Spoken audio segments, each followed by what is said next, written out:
ने हमारा बहुत सा काम हल्का कर दिया इस दास का। एक तो ये सिद्ध कर दिया कि ब्रह्मा और विष्णु और शिव और रुद्र महेश्वर जिसको कहते हैं ये भगवान नहीं है, ये ईश नहीं है। इसलिए दास कहता है कि तीन मुख्य रूप में दास के प्रवचनों में ये ब्रह्म समझो, एक सरब्रह्म, एक अक्षर ब्रह्म और तीसरा परम अक्षर ब्रह्म। तो इन तीन प्रभुओं का ज्ञान जब हमें होगा तो हम पूरे दातम ज्ञान को आसानी से समझ सकेंगे। ये ज्ञान हमें होगा कहां से? हमारे सदग्रंथों से। हमारे सदग्रंथ कौन से हैं? जैसा आपको अभी बताया, हमारे सदग्रंथ हैं, सदशास्त्र हैं, पवित्र पांचों वेद, ऋग्वेद, सामवेद, अथर्ववेद और यजुर्वेद, और पांचवा वेद सूक्ष्म वेद जो परमात्मा स्वयं आकर ज्ञान देता है। और ये हिंदू धर्म के गुरुजी बताते हैं पांचवा वेद महाभारत है। पांचवा वेद महाभारत, ये इनकी अपनी सोच है। ये पांचवा वेद महाभारत नहीं है। वैसे तो कितने वेद बना लो, ज्ञान अपने मर्जी से, जैसे बोध माने ज्ञान ही होता है। 18 बोध 18 ज्ञान ये पुराण है। 18 बोध अलग हैं और उनमें से एक बोध पुराण है, और पुराणा के फिर 18 विभाग हो गए। इस प्रकार हमने इस तत्व ज्ञान को समझना है।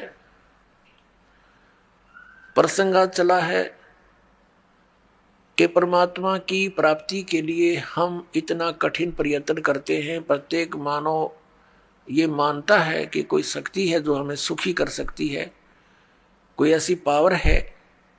तो उसकी उस समर्थ शक्ति को किसी ने तो अपने हिसाब से किसी देव को मान लिया कि ये समर्थ शक्ति है, दूसरे ने मान लिया ये ऐसी समर्थ शक्ति है, ये है पूर्ण परमात्मा, किसी ने किसी को।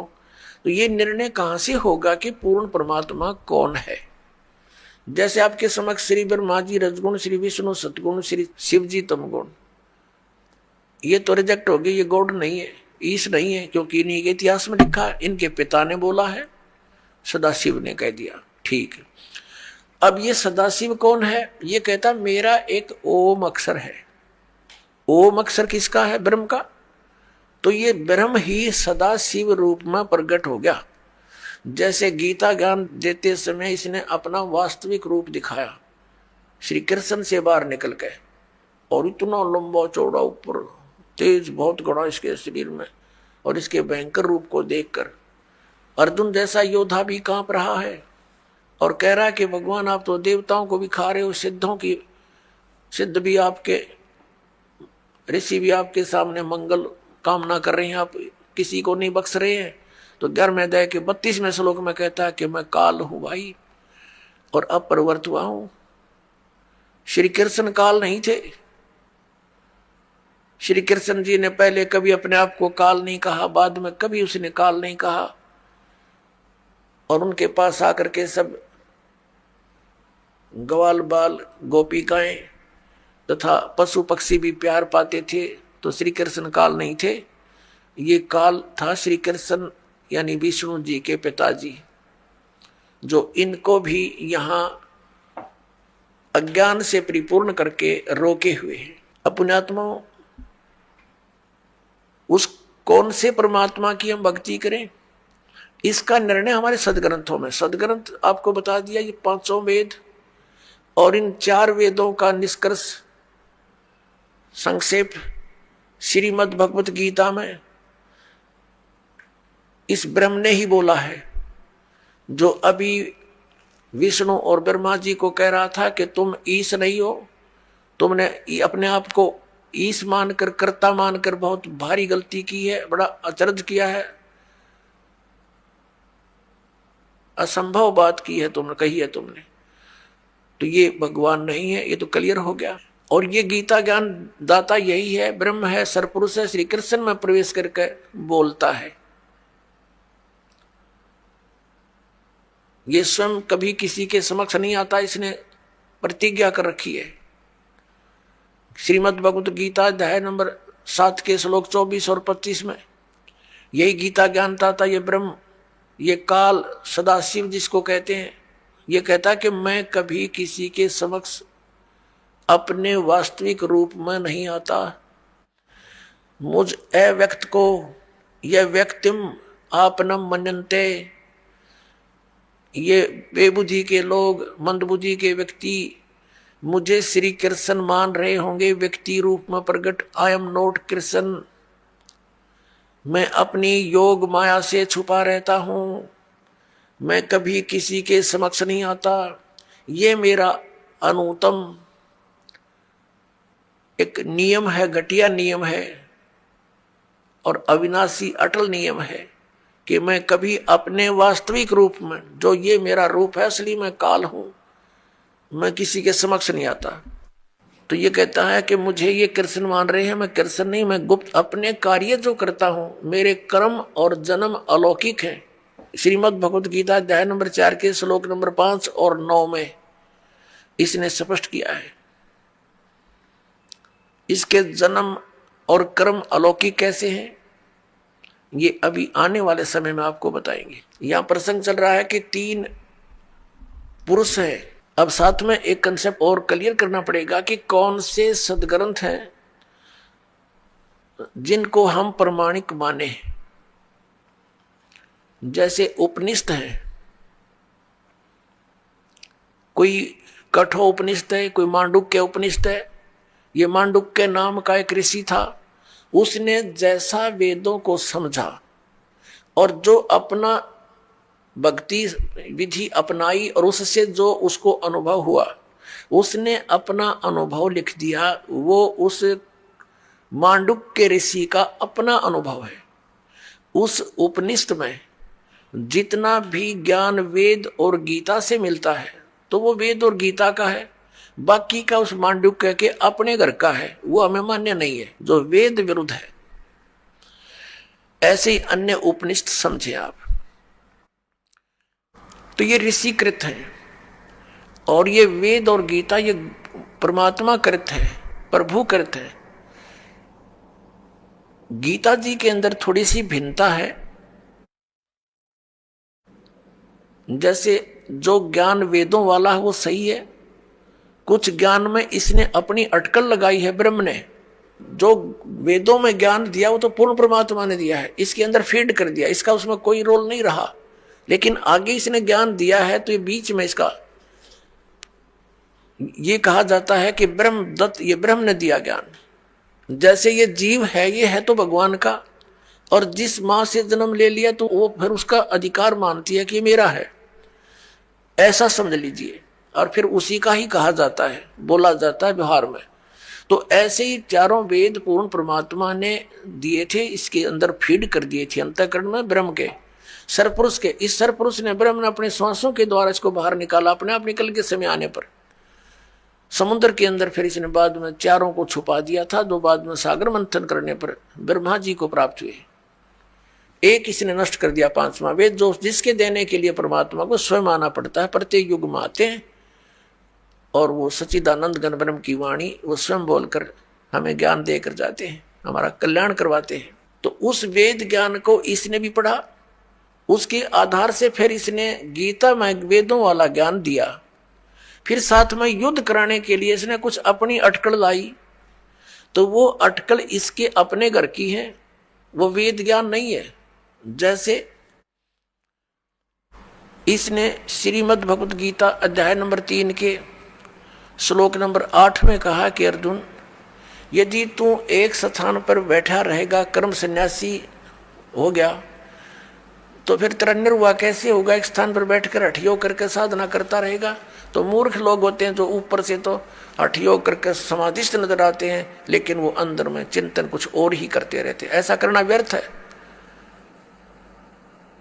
फिर छठे अध्याय के 10, 11, 12, 13, 14, 15 तक इसने क्या बताया है? फिर अपनी विधि बताई है, और वो वेद ज्ञान है जो तीसरे अध्याय के 7, 8 मंत्र में दिया है। वो तो वेद ज्ञान कि यदि तू एक स्थान पर बैठकर हठ योग करता रहेगा तो तेरा फिर निर्वाह कैसे होगा? इस कर्म सन्यासी नहीं होना, कर्म योगी बन। फिर 8वें अध्याय के 7वें श्लोक में कहा कि युद्ध भी कर, मेरा स्मरण भी कर, ये वेद ज्ञान है। फिर इसने 6ठे अध्याय के 10 से लेकर 15 तक जो ज्ञान दिया है उसमें इसके अपने घर का है मूर्ख बनाने के लिए। क्या बताता है? एक स्थान पर, अलग स्थान पर बैठ जा, नीचे कुसा हो, डाब हो, ऊपर मृगशाला हो, उसके ऊपर एक सुंदर कपड़ा हो स्वच्छ, फिर वो ना ऊंचा हो ना नीचा हो, ऐसा आसन हो, उस पर बैठकर अपने नाक के अग्रभाग पर ध्यान लगा और मन और इंद्रियों को रोक। ये इसके घर का ज्ञान है। वहां तो कह रहा है वो वेद ज्ञान है कि तू एक स्थान पर बैठा रहेगा, तू हठ योग करता रहेगा, तेरा निर्वाह कैसे चलेगा? और यहां ये अटकलबाजी अपनी बता रहा है। अब जैसे वो वेद ज्ञान कैसे है और ये वेद ज्ञान क्यों नहीं है, ये भी जानना अनिवार्य है। यजुर्वेद अध्याय नंबर 40 के मंत्र नंबर 15 में स्पष्ट किया है कि वायु अनिलम अमृतम अथिदम बसमांतम शरीरम ओम कर्तु समर किलबे समर और कर्तुम समर। ओम नाम का सिमरण काम करते करते कर, विशेष कसक के साथ कर और मनुष्य जीवन का परम कर्तव्य जानकर ओम का सिमरण कर। ऐसे ही सूक्ष्म वेद में कहा है परमेश्वर ने, नाम उठत नाम बैठत नाम सोवत जागवे, नाम खाते नाम पीते नाम सेती लागवे। नाम उठत नाम बैठत नाम सोत जागवे, नाम खाते नाम पीते नाम सेती लागवे। काम करते करते, चलते फिरते, उठ के बैठ के, जब भी जैसे भी सुविधा हो, उठते चलते नाम का सेवन कर और नाम से मोक्ष होगा। केवल नाम ही है मोक्ष का। बाकी जो अन्य साधनाएं हैं, जो हठ योग आदि हैं, वो मोक्ष मार्ग नहीं है। उससे अन्य उपलब्धियां होती हैं जो मोक्ष मार्ग में सहयोगी नहीं, बाधक होती है। उसे सिद्धियां आ जाती हैं, प्रभुता बन जाती है, फिर वो भगवान स्वयं प्रभु बन जाता है, प्रभु को भूल जाता है, उसका दुर्भाग्य होता है। तो इसलिए हमने वही क्रियाएं करनी चाहिए जिससे हमारा मोक्ष हो, हमें मोक्ष प्राप्ति हो। अब यह प्रसंग चल रहा है, हम उसी पर आते हैं कि जो वेदों वाला ज्ञान श्री मद्भगवत गीता में है वो बहुत ज्यादा है। थोड़ी सी अटकल है इसकी अपनी। तो इसकी अटकल कैसी है? जैसे दूसरे अध्याय के 37 और 38 में एक बार तो कहता है कि अर्जुन तू सब लाभ हानि को भूल जा और युद्ध कर ले, और फिर तुरंत लाभ और हानि याद दिला रहा है कि यदि तू युद्ध में मारा गया तो स्वर्ग की प्राप्ति होगी, और यदि युद्ध में जीत गया तो तू पृथ्वी का राज भोगेगा, तेरे दोनों हाथों में लड्डू। तो ये इसकी अपनी बकवाद थी, जो उसको केवल युद्ध कराना ही उद्देश्य रखा हुआ था। अब यदि श्री कृष्ण जी गीता जी का ज्ञान दे रहे होते तो वो इतना जुल्म नहीं करवाते, क्योंकि वो तो बहुत युद्ध अप्रिय है, वो युद्ध करते ही नहीं, उनको युद्ध अप्रिय है। क्योंकि 3 बार गए थे वो शांति दूत बनकर, उनको इसी दृष्टिकोण से कहा करते थे, देखो भाई युद्ध बहुत बड़ी चीज होती है, टाइम पास करना, अपना टाइम पास कर लो, आधा आधा बांट लो। नहीं माने, फिर आखिर में क्या हुआ कि भगवान ने ये कह दिया भी ठीक है तुम नहीं मान रहे हो। श्री कृष्ण जी ने कहा कि एक तरफ मेरी सेना होगी, एक तरफ मैं हूंगा, और मैं हथियार भी नहीं उठाऊंगा। क्या वो महापुरुष और फिर ये कह सकता है, जब अर्जुन मना करे कि मैं नहीं युद्ध करना चाहता भगवान, और मैं तो ये चाहता हूं कि मुझे निहत्थे को एक तीर मार कर मार दे मुझे दुर्योधन, और मेरी मृत्यु से ये अनर्थ टल जाए, भाई यहां तक इच्छुक हूं, और हम तो भीख मांग कर गुजारा कर लेंगे, ऐसा जुल्म हम नहीं करेंगे। और उस समय ये कह रहा कि ना युद्ध कर, तू मर गया तो स्वर्ग में जाओगा, और युद्ध जीत गया तो राज भोगेगा। अब उसमें गंध भरने लग रहा है ये सारा। जब ये नहीं माना तो उसको ज्ञान देने लगा, ज्ञान के भी प्रश्न उत्तर करता रहा। अर्जुन सोचा था इससे पीछा छूटा, किसी तरह यो मन बख्श दे। अंत में जब नहीं मानता दिखा अर्जुन, तो उसने विराट रूप दिखा दिया, भयंकर। अब कलेजा फट गया उसका, अर्जुन का। और लास्ट में फिर सारा कुछ ज्ञान देकर अपना, और कुछ वेदों का ज्ञान तो है इसमें अधिक। फिर लास्ट में 18वें अध्याय के 67-68 में पूछा है कि क्या तुझे ज्ञान हो गया, अब बोल क्या करेगा। अर्जुन बोला मैंने बहुत ज्ञान हो गया, मैं तो युद्ध करूंगा।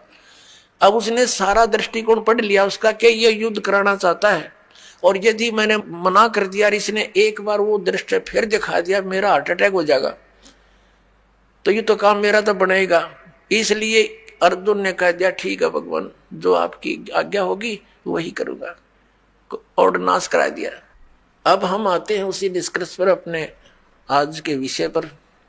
आज का विषय है कि हम परमात्मा की खोज में लगे हैं, और जाके ऊपर एती बीती और कैसा है वो देश, अनल हक कहता चला मंसूर फांसी परवेश, और जाके ऊपर ऐसी बीती कैसा होगा वो देश। हमें बताना चाहते हैं कि जिस देश को, जिस स्थान को पाने के लिए एक महापुरुष के ऊपर इतना बीता, ऐसा संघर्ष किया उसने, तो कैसा होगा वो देश। किसके विषय में? श्रीमद् भगवद गीता अध्याय नंबर 15 के श्लोक नंबर 4 में कहा कि अर्जुन, जब तत्वदर्शी संत तुझे मिल जा, उस तत्व ज्ञान रूपी शस्त्र से इस अज्ञान रूपी अंधकार का नाश करके उसके पश्चात परमेश्वर के उस परम पद की खोज करनी चाहिए, जहां जाने के बाद साधक फिर लौटकर कभी संसार में नहीं आते। और जिस परमेश्वर ने सर्व ब्रह्मांडों की रचना की है, संसार रूपी वृक्ष की प्रवृत्ति जिससे विस्तार को प्राप्त हुई है, भावार्थ है कि जिसने सारे ब्रह्मांडों की, सब प्राणियों की, सबकी उत्पत्ति की है, और मैं उसी की शरण हूं, केवल उसी की भक्ति करनी चाहिए। गीता ज्ञानदाता स्पष्ट कर रहा, अपनी भक्ति तो उसने बता दी अलग से 8वें अध्याय के 13वें श्लोक में कि मेरा तेको अक्षर है, नथिंग एल्स।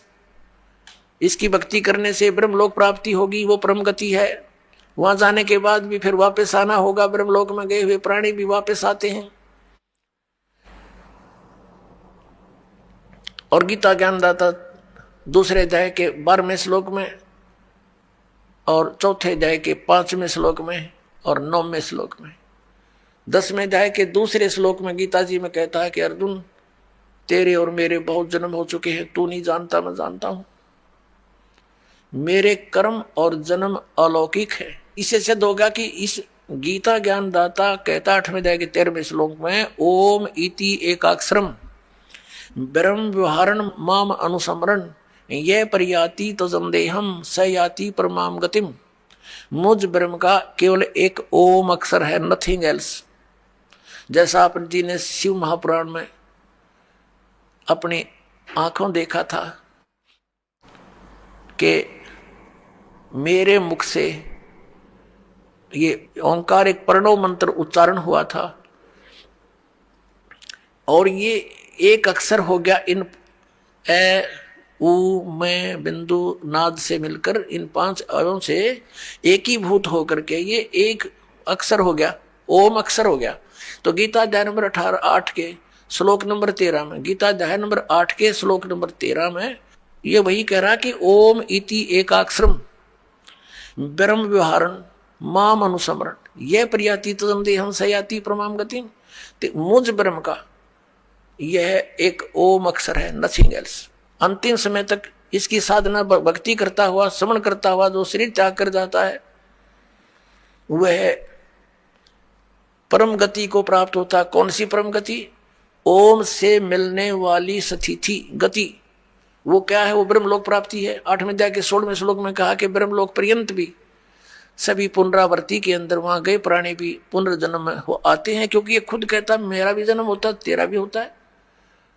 तो इससे जन्म मृत्यु और ये दीर्घ रोग परम शांति, ये दीर्घ रोग नहीं नष्ट हो सकता और परम शांति नहीं हो सकती। इससे ये भी सिद्ध हो गया कि गीता ज्ञानदाता वही है जो शिव महापुराण के अंदर ब्रह्मा और विष्णु को ये कह रहा था, और शिव को और महेश्वर को उनसे भिन्न है। वो कह रहा था कि तुम ईश नहीं हो, तुमने सब मुझसे ही कुछ विभाग प्राप्त किए हैं और तुम प्रभु बन बैठे। और फिर ये भी कहा कि मेरा एक ओम अक्षर है, 5 अवयव से बना हुआ, ये एकीभूत होकर के ये एक अक्षर ओम है, वर्ण है, ओम अक्षर है। तो इसे सिद्ध हो गया कि वही सदाशिव, वही काल ये गीता ज्ञान दे रहा है, जो श्री ब्रह्मा जी, श्री विष्णु जी, श्री शिव जी और इसी महेश और रुद्र को कह रहा पुत्र हो तुम मेरे, ये उनका पिता है, इनकी माता दुर्गा है। अब यहां प्रसंग फिर लाते हैं हम कि कैसा है वो देश। कहते हैं अनल हक कहता चला, मंसूर फांसी परवेश, जाके ऊपर ऐसी बीती, कैसा होगा वो देश। जिसके ऊपर ऐसा शीश भी दे दिया, टुकड़े टुकड़े हो गया, तो कैसा होगा वो देश। उसके विषय बता है गीता ज्ञानदाता कहता 18वें अध्याय के 62वें श्लोक में कि अर्जुन तू सर्वभाव से उस परमेश्वर की शरण में जा, उस परमेश्वर की कृपा से ही तू परम शांति को और सनातन परम धाम को प्राप्त होगा। ओए होए, परम शांति और सनातन परम धाम। सनातन परम धाम जो सदा रहने वाला, शाश्वतम स्थानम, मूल पाठ में लिखा है शाश्वतम स्थानम। शाश्वत माने सदा रहने वाला, अविनाशी, और स्थान को धाम को लोक को, वो स्थान उसको प्राप्त होगा और वहां परम शांति होगी। इससे सिद्ध गीता ज्ञान दाता से कोई अन्य है वो प्रभु, वो परमेश्वर, जिसकी शरण में जाकर सत साधना करने से, जिसकी साधना करने से वो परम शांति हो सकती है और वो स्थान प्राप्त हो सकता है जहां जाने के बाद साधक फिर लौटकर कभी संसार में नहीं आते। वो गीता ज्ञान दाता से अन्य है, भिन्न है। अब पुण्यात्माओं, हमारे जो पवित्र सदग्रंथ हैं वो कौन से हैं जिससे हमें निर्णय हो कि हु इज गॉड, परमात्मा कौन है, हु इज ही गॉड, वह परमात्मा कौन है।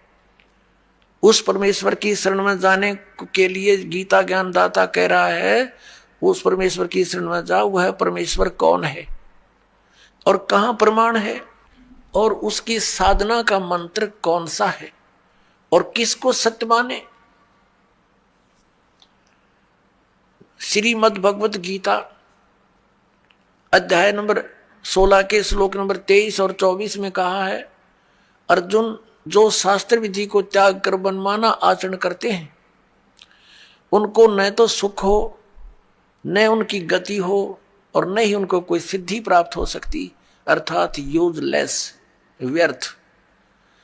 फिर 24वें श्लोक में कहा कि अर्जुन इससे तेरे लिए कर्तव्य और अकर्तव्य की व्यवस्था में शास्त्र ही प्रमाण है। शास्त्रों में वर्णित विधि अनुसार ही साधना करेगा, उसी ज्ञान पर आरूढ़ रहेगा तो तुझे लाभ होगा, अन्यथा कोई लाभ नहीं। अपने आत्मा पवित्र हिंदू धर्म के धर्म गुरु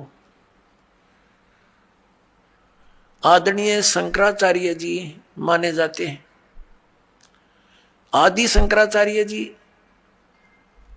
जिसने ये 4 मठों की स्थापना की, उसके पश्चात फिर अन्य सुयोग्य शिष्यों को उस पर स्थापित करके स्वयं 32 वर्ष की आयु में आदि शंकराचार्य जी स्वधाम चले गए थे। अब उन धर्म गुरुओं ने क्या बताया है हमारे को, उन्होंने हमें बताया है कि श्री ब्रह्मा जी, श्री विष्णु जी, श्री शिव जी ये अजरो अमर हैं, ये सर्वशक्तिमान हैं। श्री विष्णु जी ही श्री कृष्ण और श्री राम रूप में अवतरित हुए, जन्म हुआ उनका यहाँ पर, उन्होंने जो लीलाएं की उनके वो गुणगान किया करते हैं। और फिर उनसे कोई पूछता है, जैसे पूछा ही करते थे हम भी पहले, प्रश्न करते थे क्या रजगुण ब्रह्मा जी, सतगुण विष्णु, तमगुण शिव जी हैं। वो कहा करते हाँ रजगुण ब्रह्मा जी हैं, सतगुण विष्णु जी हैं, तमगुण शिव जी हैं।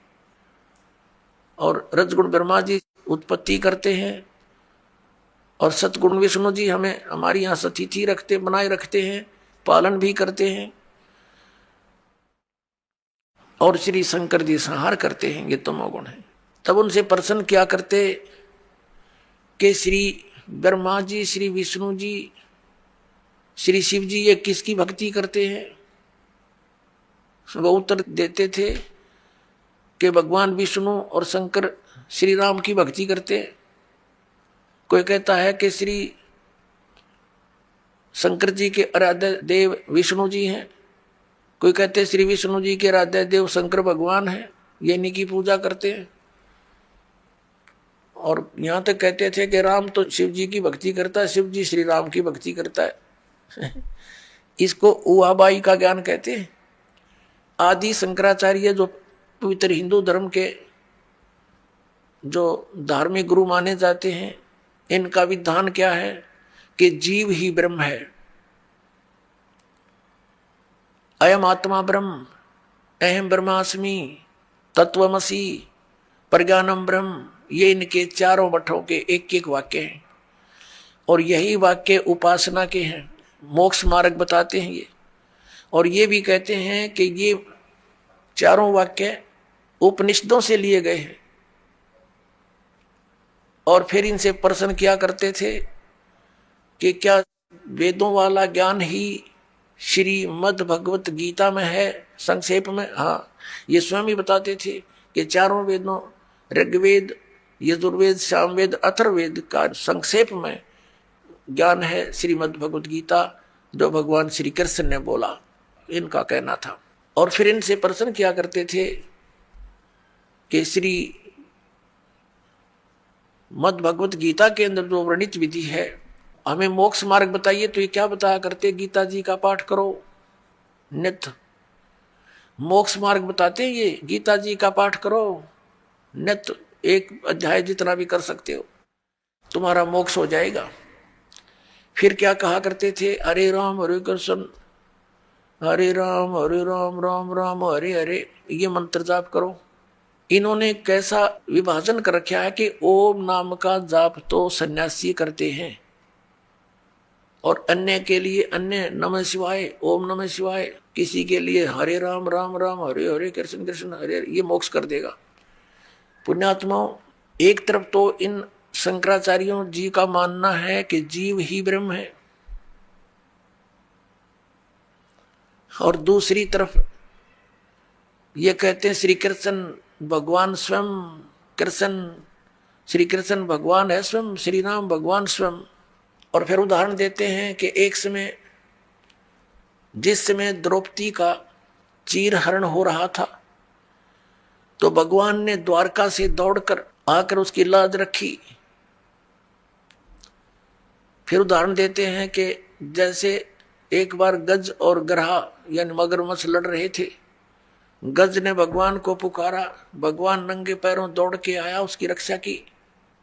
और फिर ये भी उदाहरण देते हैं, ये बोले समाज को, अपने अनुयायियों को कहते हैं कि भगवान कैसे दयालु हैं कि श्री रावण को अंगद भी मार सकता था, हनुमान भी मार सकता था, लेकिन वो अपने हाथों से मारकर उनका उद्धार करना चाहते थे, उनको परम गति देना चाहते थे।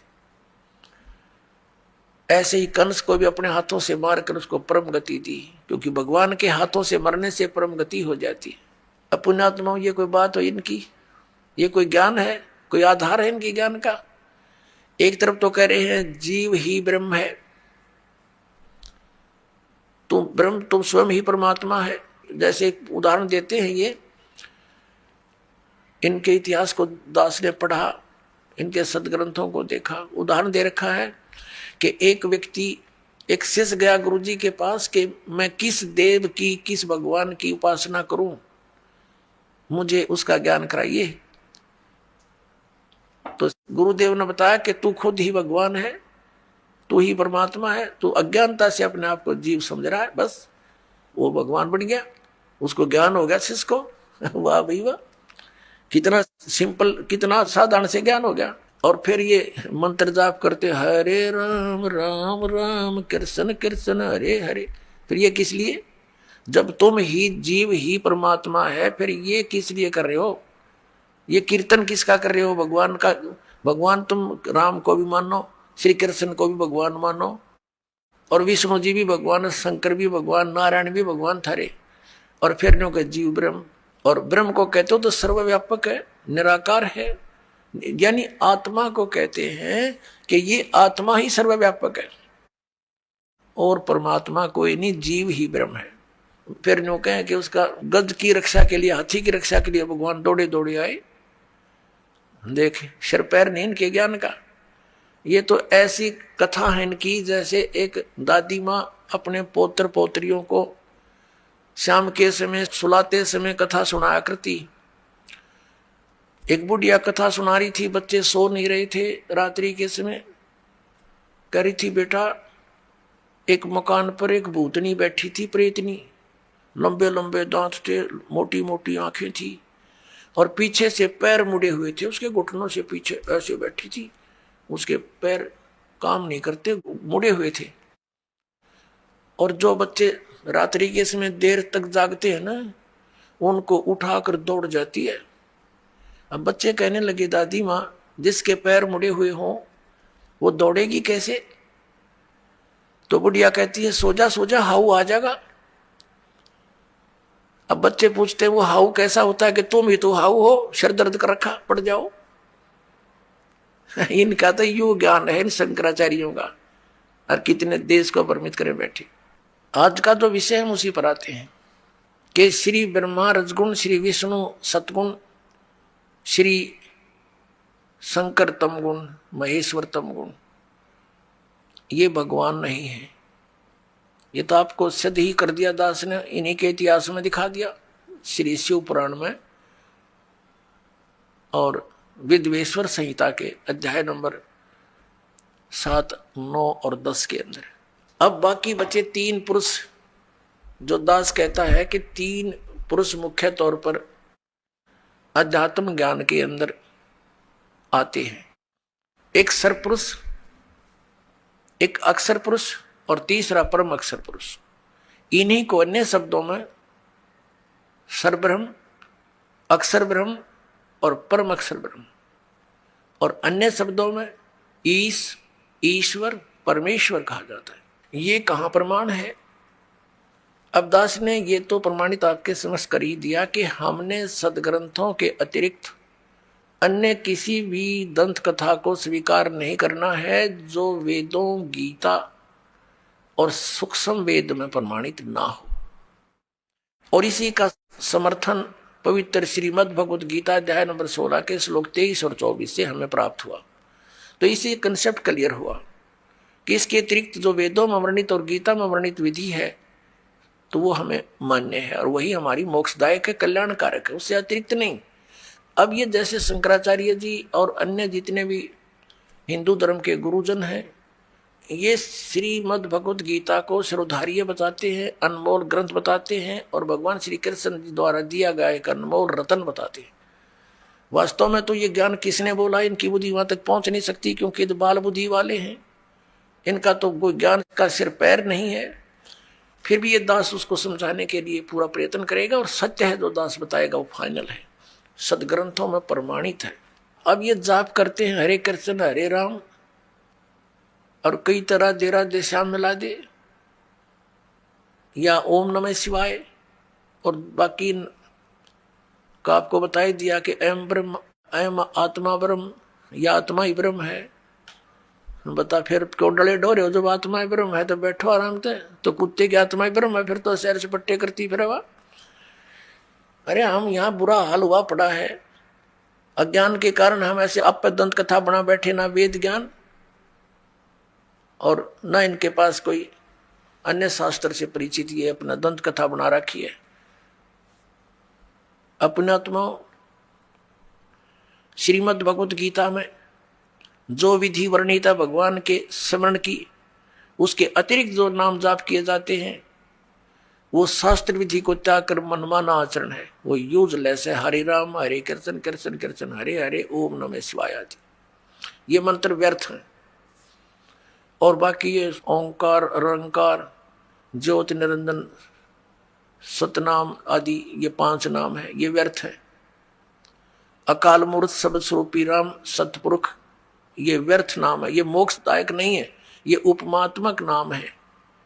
उस सतपुरुष को तो हमने पाना है, उस अकाल मूर्त को तो पाना है जिसके गुण गाए जा रहे हैं। उसकी विधि प्रोसीजर अलग है उस परमेश्वर के पाने का। जैसे जमीन में जल है, पृथ्वी के अंदर जल है, तो जल पानी नीर कहते रहो, लेकिन वो मिलेगा कैसे? वो जल पानी नीर, उसका प्रोसेस न्यारा है, उसका प्रोसीजर अलग से है। हैंड पंप लगाया जाता है और तब वो जल पानी नीर मिलता है। ऐसे अकाल मूर्त सर्वस्वरूपी राम सतपुरुष परम अक्षर ब्रह्म जिसको हम खोज रहे हैं, उसके पाने की वे ऑफ वर्शिप सदग्रंथों से ही लेनी है, किसी की दंत कथा लोक वेद से नहीं लेनी। श्रीमद् भगवत गीता में 8वें अध्याय के 13वें श्लोक में लिखा है कि ओम इति एकाक्षरम ब्रह्म व्यवहारण माम अनुसमरण यह परियाति तजन देहम स याति परमाम गतिम। गीता ज्ञानदाता कहता मेरा एक ओम मंत्र है, एक अक्षर, ओनली एक ओम अक्षर है, नथिंग एल्स। और इससे वो परम गति होगी जो ओम से हो सकती है। ओम से कौन सी होगी? ब्रह्म प्राप्ति, ब्रह्मलोक प्राप्ति। और ब्रह्मलोक में गए हुए प्राणी भी पुनरावृत्ति के अंदर है। ये खुद कहता अर्जुन तेरे और मेरे बहुत जन्म हो चुके, गीता ज्ञानदाता कहता है तू नहीं जानता मैं जानता हूं। तो ओम वाली गति भी श्रेष्ठ नहीं है। इसलिए 7वें अध्याय के 18वें श्लोक में गीता ज्ञानदाता ने कहा है कि ये सभी ज्ञानी आत्मा है तो उद्धार परमात्मा के लिए समर्पित हैं, लेकिन ये मेरे वाली अनुत्तम गति में ही आश्रित हैं। ये मेरे ओम नाम से मिलने वाली जो परम गति ब्रह्मलोक प्राप्ति है, वहां तक जाने के ही साधना तक सीमित है। वहां गए हुए प्राणी भी फिर जन्म मृत्यु में आएंगे, इनको परम शांति नहीं हो सकती। परम शांति के लिए तो उसने कंसेप्ट क्लियर कर दिया है 18वें अध्याय के 62वें श्लोक में कि अर्जुन तू सर्वभाव से उस परमेश्वर की शरण में जा, उसकी कृपा से ही परम शांति को और सनातन परम धाम को प्राप्त होगा। मेरी साधना से तुझे वो गति नहीं हो सकती जिससे परम शांति और सनातन परम धाम यानी सतलोक प्राप्त हो जाए। उसके लिए इसने कंसेप्ट क्लियर कर दिया है कि मैं नहीं जानता, उसके लिए तत्वदर्शी संतों को खोजो, चौथे अध्याय के 34वें श्लोक। और तत्वदर्शी संत की पहचान भी बता दी है 15वें अध्याय के 1 श्लोक में कि ऊपर को जड़ वाला, ऊर्ध्व मूलम अधः शाखम अश्वत्थम प्रायो अवम छंदासी यस्य पर्णानि यह तम वेद स वेदवित। ऊपर को जड़ और नीचे को तीनों गुण रूपी शाखा वाला। श्रीमद् भगवत गीता अध्याय नंबर 15 के श्लोक नंबर 1 का निष्कर्ष दास बता रहा है कि ऊपर को तो जड़ समझो उस संसार रूपी वृक्ष की, और नीचे को शाखा है। 15वें अध्याय के दूसरे श्लोक में स्पष्ट कर दिया कि ये तीनों गुण रूपी शाखा, रजगुण ब्रह्मा, सतगुण विष्णु, तम गुण शिव जी। अब यहाँ केवल हिंट दिया गीता ज्ञानदाता ने, इसका कोई विस्तृत ज्ञान नहीं दिया। उसके लिए ऑप्शन छोड़ दिया कि तत्वदर्शी संत बताएंगे, और फिर पहचान बता दी। तत्वदर्शी संत कौन होगा? वो तत्वदर्शी संत की क्या पहचान है कि जो इस उल्टे लटके हुए संसार रूपी वृक्ष के सभी विभाग बता देगा। सवेदवित, वह वेद के तात्पर्य को जानने वाला है, वो तत्वदर्शी संत है। तो ये ज्ञान परमात्मा ने स्वयं आकर के 600 वर्ष पहले उस परम अक्षर ब्रह्म ने अपने मुखारविंद से बोलकर कबीर वाणी में उस 5वें वेद में सूक्ष्म वेद में बोला था। उस कबीर परमात्मा ने, उस धाणक कबीर ने, दुल्हाए कबीर ने, वो परम अक्षर ब्रह्म है, उन्होंने बोला था अक्षर पुरुष एक पेड़ है, निरंजन यानी सरपुरुष वा की डार, और तीनों देवा शाखा हैं ये पात रूप संसार। ये ज्ञान परमात्मा ने 600 वर्ष पहले दिया था। देखिएगा, ये उल्टा लटका हुआ संसार रूपी वृक्ष जानो। परमेश्वर कबीर देव जी ने, कबीर साहब ने, परम अक्षर ब्रह्म ने 600 वर्ष पहले ये ज्ञान दिया था कि अक्षर पुरुष एक पेड़ है और सरपुरुष वा की डार, और तीनों देवा शाखा हैं ये पात रूप संसार। जो जमीन से बाहर दिखाई देता है वो हिस्सा पेड़ कहलाता है, वृक्ष कहलाता है, और जड़ें गुप्त होती हैं, प्रोक्ष होती हैं, अनविजिबल होती हैं, लेकिन होती हैं।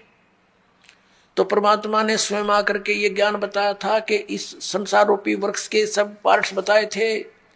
अक्षर पुरुष एक पेड़ है, ये तना समझो, ये अक्षर पुरुष है, क्योंकि इसके ऊपर फिर सब शाखाएं और टहनी और पत्ते और फल लगते हैं। तो अक्षर पुरुष समझो तना है उसका, कबीर गॉड गिवन ज्ञान है ये सूक्ष्म वेद।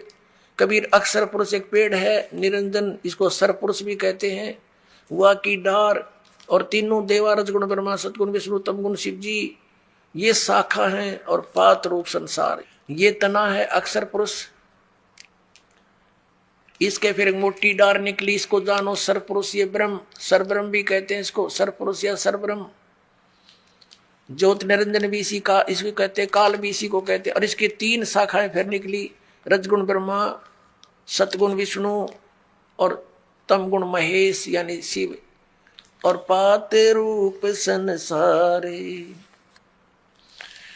और ये जड़ कौन है? ये परम अक्षर ब्रह्म है, ये पूर्ण ब्रह्म परमेश्वर है। ये कौन है? अब ये इधर इधर पता लगेगा ये कौन है। ये पूर्ण ब्रह्म कबीर साहब, ये कबीर देव हैं, वो काशी वाले कबीर जिसको जुल्हा कबीर, धानक कबीर एक कवि की संज्ञा दे के छोड़ दिया था। ज्ञानता से लाल को एक कौड़ी मान रखा था। इस दास ने इस लाल को परखा है और आपके सामने रखा है। अब यहाँ प्रसंग आया है कि जो उल्टे लटके हुए संसार रूपी वृक्ष के सर्व विभागों को भिन्न भिन्न बता देगा।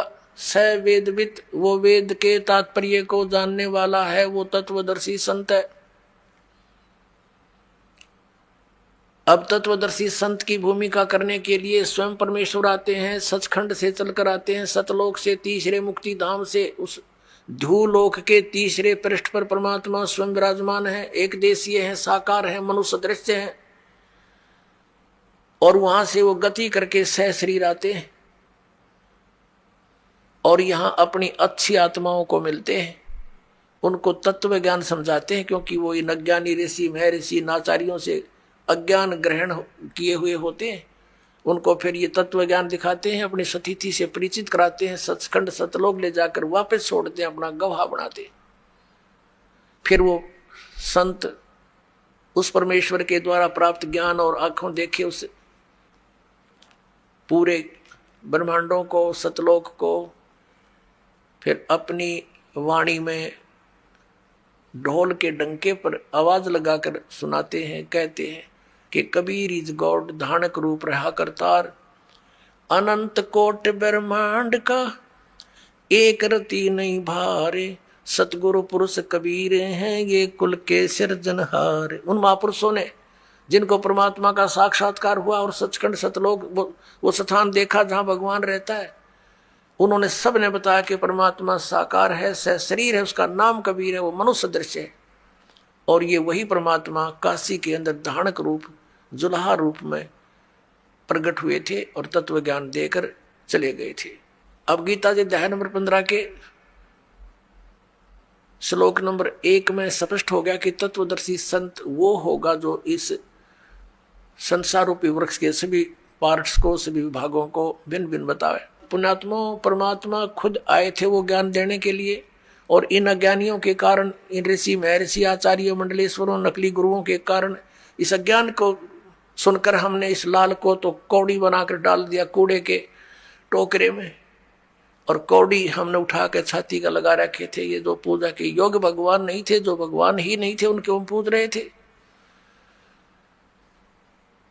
इसी 15वें अध्याय के 1 से लेकर 4 का निष्कर्ष है कि अक्षर पुरुष एक पेड़ है, निरंजन वा की डार, तीनों देवा रजगुण ब्रह्मा सतगुण विष्णु तमगुण शिव जी ये शाखा है, और पात रूप संसार हम नीचे हैं, हम पात रूप में। और परमात्मा मूल कौन है? वो परम अक्षर ब्रह्म है। उसको परम अक्षर पुरुष कहो, चाहे परम अक्षर ब्रह्म कहो, चाहे उसे परमेश्वर कहो, परमेश्वर।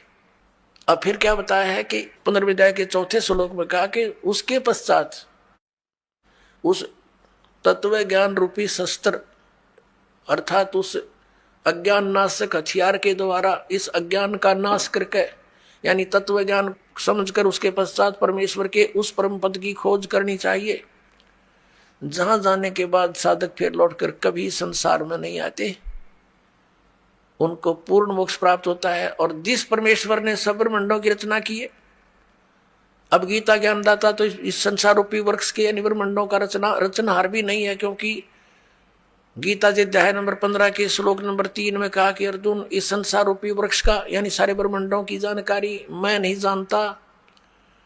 यहां विचार काल में जैसा कि तेरे और मेरे गीता जी के डिस्कशन में मैं बताऊंगा, मुझे ज्ञान नहीं, उसकी सतिथि से मैं परिचित नहीं, इसकी अच्छी तरह मुझे सतिथि का ज्ञान नहीं है। तो इसे सिद्ध हो गया कि ये सृजनहार नहीं है गीता ज्ञानदाता, और जो सृजनहार है वो कबीर देव है, परम अक्षर ब्रह्म है। उसने अपने द्वारा रची हुई सृष्टि को स्वयं आकर के बताया है। क्या बताया है कि अक्षर पुरुष एक पेड़ है, निरंजन वाक की डार, और तीनों देवा शाखा है ये पात रूप संसार। अब उस मूल को छोड़ के बाकी सब डिस्कस कर दिया भगवान ने, और उसके लिए इस दास को भेज दिया कि मूल कौन है। बता तो पहले भी गए थे कि हम ही अलखला हैं कुतुब गोस और पीर, और कह कबीर खालिक धनी हमारा नाम कबीर। हम सारी सृष्टि के रचनहार हैं और मैं खुद परमात्मा हूं, लेकिन हमने इन अज्ञानियों के विधान अनुसार उस भगवान को नहीं पहचाना कि कबीर इज गॉड, और इनफैक्ट कबीर इज गॉड। अब सब प्रमाणित आपके सामने होंगे, वास्तव में कबीर भगवान है। तो पुणात्मा हमने भगवान चाहिए, और सदग्रंथों में प्रमाणित वही भगवान जो हमारे सदग्रंथ वेद और गीता जो बताती है, उसमें जो प्रमाण है वही गॉड। उसके लक्षण मिलते हैं वो भगवान, वो गॉड, और उससे लक्षण नहीं मिलते तो गॉड नहीं है। तो फिर हमने उसकी आवश्यकता क्या है? तो गीता जी अध्याय नंबर 15 के श्लोक नंबर 16 और 17 में 3 पुरुष बताए, एक सरपुरुष, दूसरा अक्षर पुरुष, और तीसरा परम अक्षर पुरुष। अब गीता जी अध्याय नंबर 8 के श्लोक नंबर 1 में अर्जुन ने पूछा कि भगवान, गीता ज्ञानदाता से पूछा कि आपने 7वें अध्याय के 29वें श्लोक में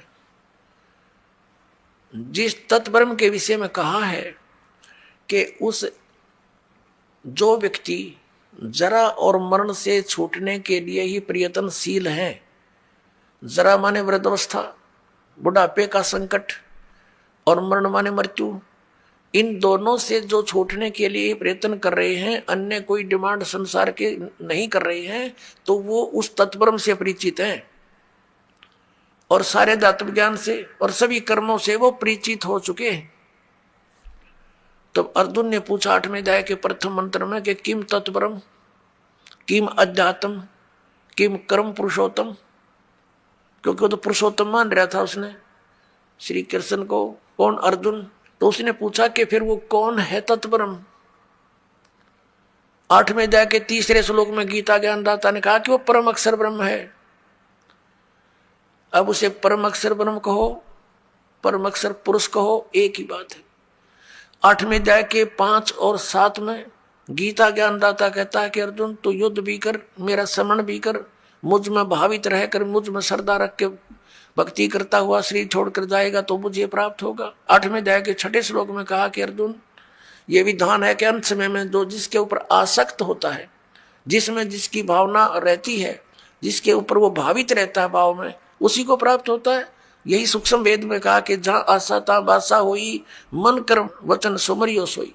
अब आज तक के जितने भी पवित्र हिंदू धर्म के धर्मगुरु थे, इन्होंने गीता जी के अध्याय नंबर 5 और 7 का तो अनुवाद कर दिया। अनुवाद माने अपने प्रवचनों में इसका तो वर्णन करते रहे कि भगवान कहता मेरी शरण में आ जा, तो युद्ध भी कर मेरी शरण में आ जा। लेकिन 8वें अध्याय के 8, 9, 10 भी गीता जी में लिखे हुए, उनके विषय में टिप्पणी क्यों नहीं की इन्होंने आज तक? क्योंकि ये इनको ज्ञान नहीं था, ये तत्व ज्ञान से अपरिचित है, ये स्वयं भी भ्रमित है, पूरे समाज, मानव समाज को इन्होंने भ्रमित कर रखा है। उसमें क्या कहा? 8 और 9 और 10 में कहा कि उस परम अक्षर ब्रह्म की साधना करने वाला उसी को प्राप्त होगा, उसकी साधना करने वाला उसी को प्राप्त होगा। उसके मंत्र के बारे में 17वें अध्याय के 23वें श्लोक में कहा कि उस सच्चिदानंद घन ब्रह्म के पाने का इस 3 मंत्र की साधना है, 3 मंत्र की का जाप करना है। ओम तत्सत इति निर्देश है ब्रह्मण तिर्विधय समर्थ। ब्रह्मण माने सच्चिदानंद घन ब्रह्म का, इस ओम तत्सत ये 3 मंत्र का जाप 3 विधि से करने, स्मरण करने का है। 3 विधि है इसके स्मरण करने की। और ओम तो ये सरपुरुष का, सरब्रह्म का, ब्रह्म का कहो, ये तो सार्वजनिक रखा है। और तत् और सत्य ये सांकेतिक है, ये दास बताएगा इस पृथ्वी पर। इस दास के अतिरिक्त किसी के पास ये यथार्थ मंत्र नहीं है, और ना यथार्थ ज्ञान है आज तक किसी के पास नहीं था। या तो भगवान के पास था, भगवान ने जब स्वयं आकर बोला था, या उन महापुरुषों के पास था जो उनसे परिचित हुए थे, उसके पश्चात ये बिल्कुल लुप्त प्राय हो गया था। उसको पुनः जागृत करने के लिए इस दास की सेवा दी परमेश्वर ने। इस दास को भेजा है आप पुण्यात्माओं के तक इस सत संदेश को पहुंचाने के लिए।